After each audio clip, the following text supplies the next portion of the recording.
ইচ্ছা কৰোঁ, কিয়নো এয়া শাস্ত্ৰৰ সিদ্ধান্ত আৰু গুৰুজনাৰ নিৰ্দেশ। কেনেধৰণে পালন কৰোঁ? এই ৰাম মোৰ ইষ্ট দেৱ যাদৱ ৰাম সেৱা কৰিবাৰ নামে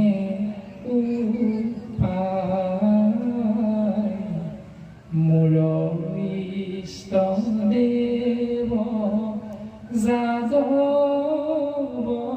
ৰাম সেৱা কৰিবাৰ নামে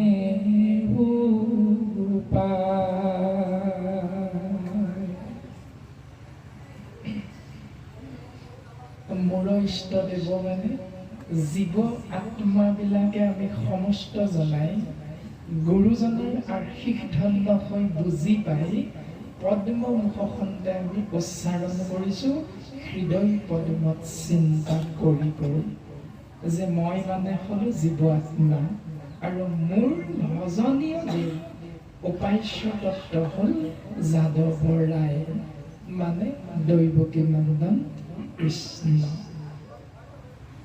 মই দিনে ৰাতিয়ে অৰ্থাৎ জীৱ আত্মাই সকলো সময়তে কেৱল ভজনা কৰিব পৰা বা ভজনা কৰিবলগীয়া একমাত্ৰ দেৱ হ'ল কেৱল দৈৱকী নন্দন কৃষ্ণ। এতিয়া সেইজন পৰম আত্মা প্ৰভু ভগৱন্ত ঈশ্বৰ কৃষ্ণ দেৱ সন্তুষ্ট কেনেকৈ হ'ব? আপোনাক মোক কৃপা বৰিখন কেনেকৈ কৰিব? উত্তৰ হ'ল সেৱা কৰিবাৰ নামেহে উপায়। এতিয়া সেই নাম তত্ত্বকে কৃপালু দুজনে গুৰুৱে আমাক সিদ্ধান্ত দিলে খুব সুন্দৰভাৱে। সেই জীৱন নাম ল'লে তৰিবা, নল'লে মৰিবা। চিন্তা আপোনাৰ মোৰ নিজৰ নিজৰ।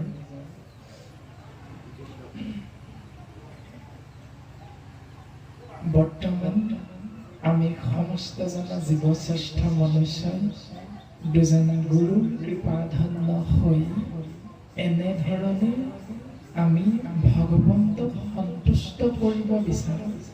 সন্তুষ্ট কৰি ভগৱন্তৰ কৃপাধন্য হৈ পৰম গতি বিচাৰোঁ।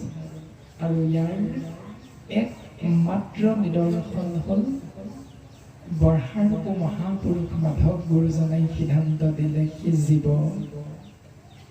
বৈকুণ্ঠৰ কল্পতৰু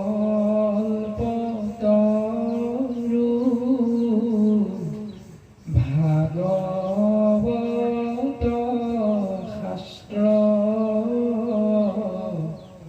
ইহাৰ উত্তম ফল দান দক্ষিণা মাত্ৰ। এই বুলি কৈছে নেকি? নিশ্চয় নাই কোৱা। আমি সমস্তজনে বুজি পাওঁ যে আমি জীৱ ক'ৰ পৰা আহিলোঁ, যে আমি যত জীৱ তোমাৰেহে অংশ। এতিয়া আমি কোন? জীৱ আত্মা। তোমাৰ অংশ মানে তুমি হ'ল পৰমাত্মা। এতিয়া পৰম আত্মাৰ অংশ বিশেষ আমি জীৱ আত্মা ক'ৰ পৰা আহিলোঁ? পৰমাত্মাৰ অংশ বিশেষ হিচাপে আমি বুজি পাওঁ যে পৰম আত্মা যি স্থানত থাকে আমি জীৱবিলাকো একোটি অংশ হিচাপে সেই স্থানৰ পৰা আহিছোঁ। এতিয়া সেই স্থানৰ নাম কি? স্বৰ্গ, মৰ্ত্য, পাতাল, বৈকুণ্ঠ, কোনভাগী। এই বুলি যদি চিন্তা কৰোঁ, শাস্ত্ৰই সিদ্ধান্ত দিলে যে 14 ভুৱনৰ বাহিৰে এক স্থান আছে যাৰ নাম হ'ল বৈকুণ্ঠ। বৈ যোগ কুণ্ঠ, বৈ মানে নাই, অৰ্থাৎ 9 যোগ কুণ্ঠ সমান বৈকুণ্ঠ। য'ত জীৱৰ কোনো য'ত পৰমাত্মা থাকে, জীৱৰ পিতৃ। এতিয়া সেইজন পৰম আত্মা অংশ বিশেষ জীৱ আত্মাবিলাকৰ গৃহ ক'ত? বৈকুণ্ঠ। কাৰণ আমি পৰমাত্মাৰ অংশ বিশেষ, গতিকে আমি উভতি যাম ক'লৈ? উত্তৰ হ'ল বৈকুণ্ঠলৈ। এতিয়া বৈকুণ্ঠলৈ যাবলৈ হ'লে আমি স্বৰ্গ, মৰ্ত্য আৰু পাতাল, এই তিনি লোকালোকৰ যি নিৰ্দেশ থকা শাস্ত্ৰ, সেই শাস্ত্ৰৰ মাৰ্গ আমি দৰ্শন কৰিম নে বৈকুণ্ঠৰ শাস্ত্ৰই নিৰ্দেশ দিয়া বৈকুণ্ঠলৈ যাব পৰা যি মাৰ্গ, সেই মাৰ্গ আমি আশ্ৰয় কৰিম কোনটো? চিন্তা আপোনাৰ মোৰ নিজৰ নিজৰ। যদি স্বৰ্গলৈ যাব বিচাৰোঁ, তেতিয়াহ'লে স্বৰ্গলৈ যোৱাৰ মাৰ্গ যি শাস্ত্ৰই নিৰ্দেশ কৰিছে, সেই শাস্ত্ৰ বা সেই মাৰ্গক আপুনি মই জীৱই আশ্ৰয় কৰিব লাগিব। যদি নৰকলৈ যাব বিচাৰোঁ, তেতিয়াহ'লে নৰকৰ যি পথ শাস্ত্ৰই নিৰ্দেশ কৰিছে, সেই পথ আপুনি মই গ্ৰহণ কৰিব লাগিব। কিন্তু আমি সমস্ত জনাৰ প্ৰতি নিগম শাস্ত্ৰ আৰু গুৰুজনাৰ একমাত্ৰ নিৰ্দেশ হ'ল সেই জীৱন। আহিছা যিহেতু বৈকুণ্ঠৰ পৰা, যাবগৈও লাগিব বৈকুণ্ঠলৈ। সেইকাৰণে বৰহাৰূপ মাধৱ গুৰুজনাই সিদ্ধান্ত দিলে যে এই শাস্ত্ৰভাগী স্বৰ্গ, মৰ্ত্য, পাতালৰ নহয়। এই মহাভাগৱত শাস্ত্ৰভাগী হ'ল বৈকুণ্ঠৰ কল্পতৰু ভাগৱত শাস্ত্ৰ।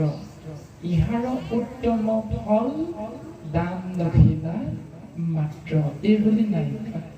ইহাৰ উত্তম ফল যাগ যজ্ঞ মাত্ৰ, এই বুলিও নাই কোৱা। ইহাৰ উত্তম ফল পূজা পাতল মাত্ৰ, নাই কোৱা। সমস্ত জনাই বুজি পাওঁ ইহাৰ উত্তম ফল হৰি নাম মাত্ৰ। এতিয়া শাস্ত্ৰভাগী আশ্ৰয়ো কৰিছোঁ, বিপৰীতে যদি হৰিনাম আশ্ৰয় নকৰি তাৰ বিপৰীত যাগ যজ্ঞ, পূজা পাতল, দান দক্ষিণা, শ্ৰাদ্ধ পিণ্ড, হোম ব্ৰত, তীৰ্থ স্নান আদি মাৰ্গক যদি আশ্ৰয় কৰোঁ, তেতিয়াহ'লে বৰহাৰূপ মাধৱ গুৰুজনে সিদ্ধান্ত দিছে, বচনে কেৱল মাত্ৰ হৰিত শৰণ লয়, চিত্তে আন দেৱক ভজয়, জানিবাহ কদাচিতো সিদ্ধি সিটো নলভয়, হৰি তাৰ সন্তোষ নহয়। সেইকাৰণে আমি চিন্তাবিলাক নিজেই কৰিব লাগিব। কিয়নো গুৰুজনে কাকো দাবী ধমকি দি কোৱা নাই। গুৰুজনে ইমান সুন্দৰভাৱে সিদ্ধান্ত দিলে, ও হৰি নামে হৰি নামে হৰি নামে সাৰ, হৰি নামে কৰি আছে মনুষ্য উদ্ধাৰ, এই বুলি ক'লে নেকি? নাই কোৱা। হৰি নামে কৰি আছে মহন্ত গোস্বামীসকলক উদ্ধাৰ, এই বুলি ক'লে নেকি? নাই কোৱা। হৰি নামে কৰি আছে গগৈ, বৰগোহাঁই, বুঢ়াগোহাঁই, আহোম সম্প্ৰদায়ৰ সকলকহে উদ্ধাৰ, নাই কোৱা। ইমান সুন্দৰভাৱে ক'লে হৰি নামে কৰি আছে জগত উদ্ধাৰ, অৰ্থাৎ উৰণ বুৰণ গজন ভ্ৰমণ, চাৰিমুঠি জীৱ, ত্ৰিদশ দেৱতা সমস্তজনকে হৰি নামে উদ্ধাৰ কৰিব। কাৰণ বৰ্গীয় জ গ দন্তীয় ত, জগত মানে হ'ল জন্মক্ষয়ে তৎক্ষণাৎ গতি কৰা। অৰ্থাৎ জীৱৰ যেতিয়া এই সংসাৰত জন্ম হয়, মৃত্যু নিশ্চিত বুলি শাস্ত্ৰই সিদ্ধান্ত দিছে। গতিকে সমস্ত জীৱকে উদ্ধাৰ কৰিব পৰা একমাত্ৰ মাৰ্গ হ'ল কেৱল ঈশ্বৰৰ নাম। এতিয়া এইখিনিতে আমাৰ মনত হয়তো চিন্তা এটাও আহে, মনুষ্য নামৰ জীৱইহে আমি কথা ক'ব পাৰোঁ, কিন্তু বাকী তিনিমুঠি জীৱৰটো তেনেকুৱা শক্তি নাই, তেতিয়াহ'লে বাকী তিনিমুঠি জীৱ কি এই সংসাৰৰ পৰা তৰি যাব নোৱাৰিব নেকি? তাৰো উত্তৰ দিছে গুৰুজনাই কেনেধৰণে কি বুলি। এই নাম জড়িত থাকে মোৰ ভক্ত উদাৰ চৰিত্ৰ, কীট পতংগ কুটেখনে কৰয় পবিত্ৰ। এতিয়া আমি চিন্তা কৰিব লাগিব সেই ধৰণে যে আমি উদাৰ চৰিত্ৰৰ এজন ভকত হ'বলৈ চেষ্টা কৰিছনে নাই কৰা। এইটোৰ ওপৰতে নিৰ্ভৰ কৰিব সমস্ত জীৱ জগতৰ কল্যাণ।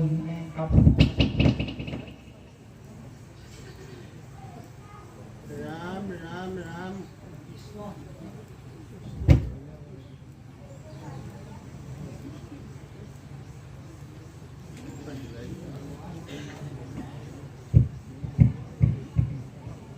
কৃষ্ণ। এইটোৰ ওপৰতে নিৰ্ভৰ কৰিব আপোনাৰ মোৰ দ্বাৰা জীৱ জগতৰ কল্যাণ হ'ব নে নহয়। ভগৱন্ত পুৰুষে তেৰাৰ প্ৰপন্ন জীৱান্ধৱ একান্ত ভকত মহামহন্ত উদ্ধৱৰ আগত সিদ্ধান্ত দিলে, সি মোৰ পৰম বান্ধৱ উদ্ধৱ, তুমি শুনাচোন। এই আমাৰ জগতৰে ধৰ্ম কৰ্ম কৰো সকলে, সমস্ত প্ৰাণীতে মোক আত্মা বুলি মানে।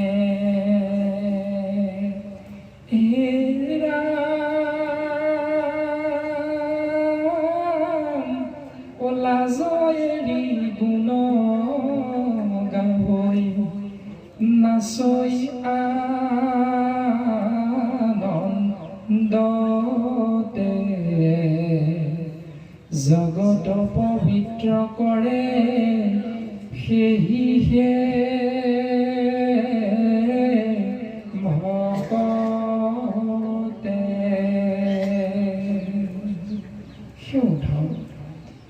জীৱই এই জগতত আহি যি কৰ্মকেই ধৰ্ম বুলি নকৰক কিয়, আচৰণ পালন নকৰক কিয়, কিন্তু তাৰ মাজত এটাই হ'ল পৰম তত্ত্ব, সেয়া হ'ল সমস্ত প্ৰাণীকে মোক আত্মবুদ্ধি মানে বিষ্ণু জ্ঞান কৰিব লাগিব। দ্বিতীয়তে লাজ এৰি মান অভিমান ত্যাগ কৰি অভিমান শূন্য হৈ যি জীৱ শ্ৰেষ্ঠ মনুষ্যই গাৱৈ কেৱল কীৰ্তন আৰু শ্ৰৱণ মহাভক্তি আচৰণ কৰিব, লাজ এৰি গুণ গাৱৈ নাচৈ আনন্দতে, জগত পবিত্ৰ কৰে সেহিহে ভকতে। সেইজনেই হ'ল মোৰ একান্ত ভকত, আৰু সেইজনেই সমস্ত জগত পবিত্ৰ কৰিব পাৰিব উদ্ধৱ। এইবুলি ভগৱন্ত পুৰুষে সিদ্ধান্ত দিলে। এতিয়া আমি গুৰুজনাৰ একান্ত শুদ্ধ সেৱক, এইবুলি আমি সমস্তজনে এজনে অন্যজনক সম্বোধন কৰোঁ।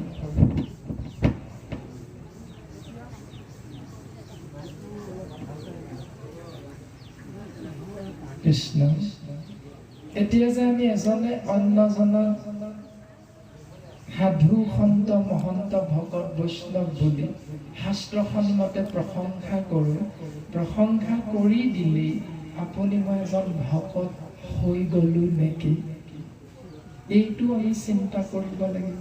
কাৰণ ভকত তিনি বৰ্ণৰ সমাহাৰ সিদ্ধান্ত দিছে কি বুলি। ভকে আহিব লাগিব, কৰকে খাব লাগিব, তৎক্ষণাত যাব লাগিব। এতিয়া আমিতো ৰাতিপুৱা 8 বজাতে আহিলোঁ চাগৈ অনুষ্ঠানলৈ, ভৰকে আহিলোঁ বাৰু, ধৰি ল'লোঁ আৰু 11মান বজাত কৰকৈ খালোঁ যেনিবা। কিন্তু তৎক্ষণাত যাব লাগিব বুলি ক'লে যদিও আপুনি মই তৎক্ষণাত নগ'লোঁ। 2 বজালৈকে বহি আছোঁ। এতিয়া কিয়? তাৰমানে 3টা গুণৰ ভিতৰত এটা গুণ হ'লেও আংশিক আমাৰ শৰীৰত আছে, সেইকাৰণেহে আমি যোৱা নাই। এতিয়া শাস্ত্ৰই আমাক কি বুলি ক'লে? ইৰাম মানে ভগৱন্ত ভৱ বিমোচন ভজন ভক্তিতে পূৰ্ণ অহন্ত যিজন ইৰাম কবৰ্ণে কৃষ্ণ শৰণ পবিত্ৰ পৰম আত্মাক মানন্ত কৃষ্ণ সমস্তকে সম এৰাম তবৰ্ণে তৰণৰ উপায় হৰ হৃদয় পদ্মত ধৰে কৃষ্ণৰ চৰণ এহি 3 অৰ্থে যাক অবেহিয়া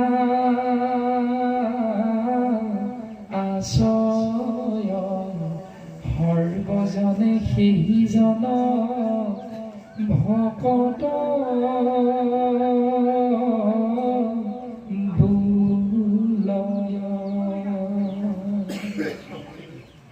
সেয়াই হ'ল 3 বৰ্ণৰ সমাহাৰ।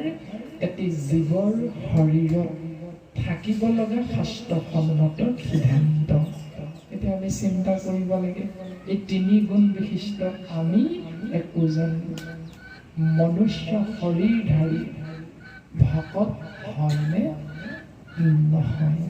যদি হয় বুলি ভাবিছোঁ, আমাৰ শৰীৰত আছে, তেতিয়াহ'লে আমিও তৰি যাম আৰু আমাৰ লগতে এই সংসাৰৰ যি জীৱ, সেই জীৱও আমাৰ লগতে তৰি যাব পাৰিব।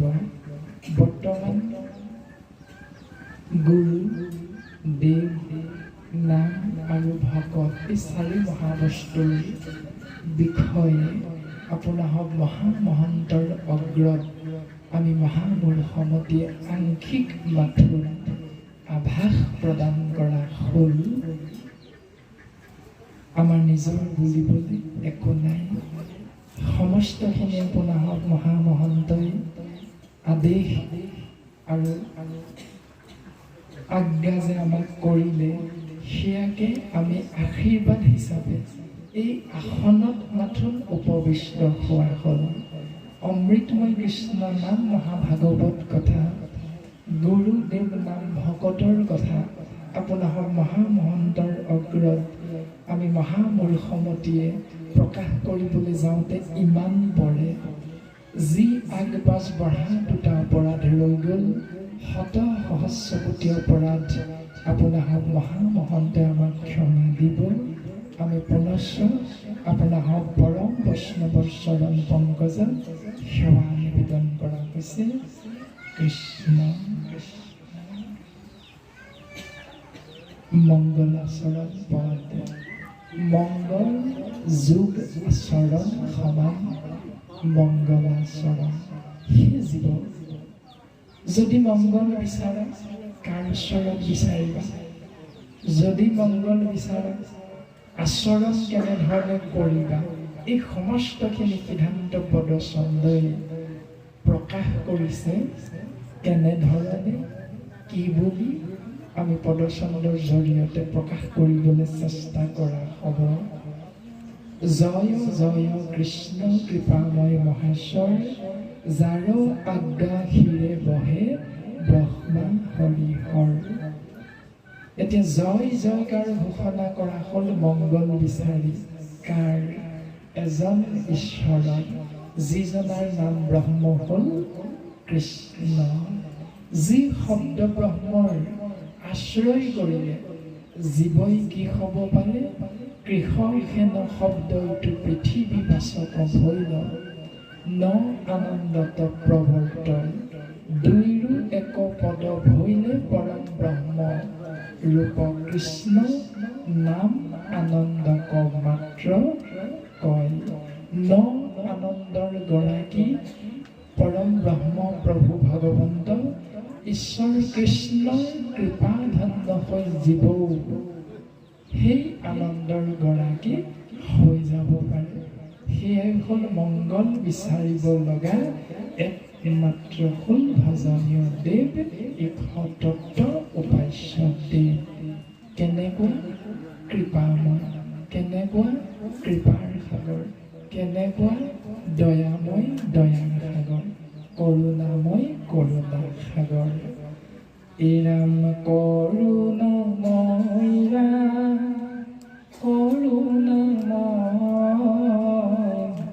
কৰিও কৃপা যেন উচিত হয় হে প্ৰভু তুমিয়ে কৰুণা গতিকে তুমিয়ে আমাক কৰুণা কৰা কেনেকুৱা কৰুণা কৰিবা প্ৰভু তুমি যিমান কৰুণাৰ পাত্ৰ বুলি আমাক ভাবা তুমি তেনেধৰণে আমাক কৰুণা কৰা আমাক কৃপা কৰা আমাক দয়া কৰা প্ৰভু আৰু সেইজন পৰম ব্ৰহ্ম ঈশ্বৰ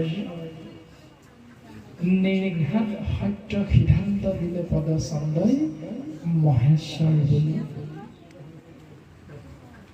মহাযোগ ঈশ্বৰ সমান মহেশ্বৰ কেনেকৈ বুজি পালো বিদ্যালয়ত শিক্ষাগত অৰ্হতা আহৰণ কৰোঁতে ব্যাকৰণ নামৰ এভাগী পুথিত আমি সমস্ত জনাই কম বেছি পৰিমাণে পঢ়িবলৈ পাইছিলোঁ সন্ধি ভাঙা আৰু পাতা সন্ধি ভাঙি থৈছিল আ যোগ দীৰ্ঘই সমান পাতি দিলে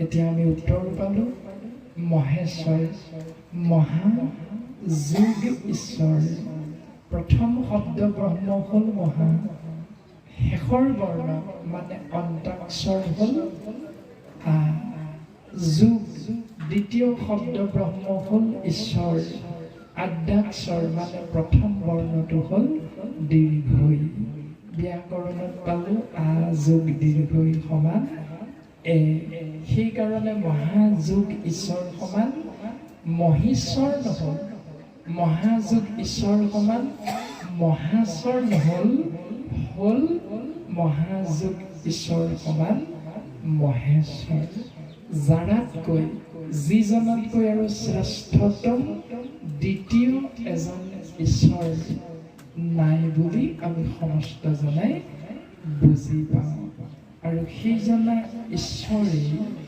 সৰ্বপ্ৰথম প্ৰকৃতিক সৃজন কৰি সত ৰজ তম তিনি গুণ প্ৰকৃতিৰ দ্বাৰা আশ্ৰয় কৰোৱাই তিনি জীৱদেহৰ সৃষ্টি হ'ল যি তিনি জীৱদেহত সেই পৰম ব্ৰহ্ম প্ৰৱেশ কৰা মাত্ৰকে নাম ব্ৰহ্ম প্ৰকাশ হ'ল ব্ৰহ্মা যিজনাই জীৱক সৃজন কৰাৰ দায়িত্ব পালন কৰে সৃষ্টি কৰাৰ দায়িত্ব পালন কৰে বিষ্ণু যিজনে জীৱক পালনৰ দায়িত্ব পালন কৰে ৰুদ্ৰ ইয়াত হৰ বুলি সিদ্ধান্ত দিছে যিজনাই প্ৰলয়ৰ দায়িত্ব অৰ্থাৎ সৃষ্টি স্থিতি প্ৰলয়ৰ দায়িত্ব তিনি জীৱদেহত ভাগ হৈ তিনি ৰূপে কাৰ্য সুচাৰুৰূপে